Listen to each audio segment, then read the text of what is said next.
अस्सलाम वालेकुम viewers. Sabiya health and beauty tips में मैं आपको खुश आमदीद कहती हूँ। कैसे हैं आप सब? उम्मीद है आप सब ठीक होंगे, खुश होंगे, आबाद होंगे। सबसे पहले तो उन लोगों का बहुत बहुत शुक्रिया जिन लोगों ने मेरे चैनल को सब्सक्राइब किया। थैंक यू सो मच, उनका मैं तहे दिल से शुक्रिया अदा करती हूँ। और जिन लोगों ने अब तक मेरे चैनल को सब्सक्राइब नहीं किया तो काइंडली मेरे चैनल को सब्सक्राइब करें और मेरी वीडियोस को लाइक करें प्लीज़। और आज जो मैं आप लोगों के लिए वीडियो लेकर आई हूँ वो उन लोगों के लिए है जो जिन लोगों को भूख नहीं लगती। उनके साथ ये प्रॉब्लम होता है कि वो क्या करें कि उन्हें ज़्यादा से ज़्यादा भूख लगे और वो ज़्यादा से ज़्यादा खा सकें। तो इसके लिए एक सिंपल सी मैं टिप लेकर आई हूँ आप लोगों के लिए। और उन लोगों के लिए तो बहुत बेस्ट है जिन लोगों को अदरक बहुत पसंद है।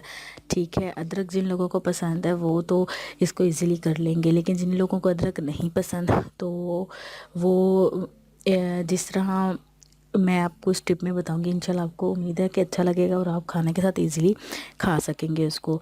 अदरक आपने छोटे साइज़ का ले लेना है, उसके छोटे छोटे से टुकड़े कर लेने हैं, बड़े टुकड़े नहीं करने, छोटे छोटे से टुकड़े करने हैं और उस पर नींबू और नमक छिड़क देना है।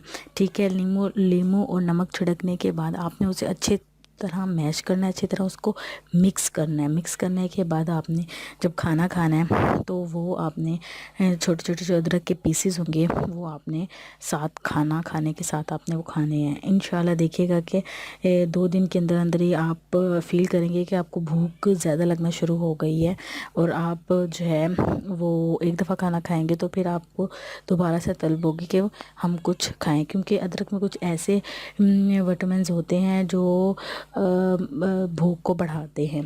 ठीक है, तो आप ज़रूर ये मेरी टिप पे आजमाइएगा, इंशाल्लाह ये बहुत ज़्यादा इफ़ेक्टिव होगी। उम्मीद है आज आपको मेरी वीडियो पसंद आई होगी। इसी तरह मेरी वीडियोस देखते रहें, लाइक करते रहें। Thank you so much and अल्लाह हाफिज़।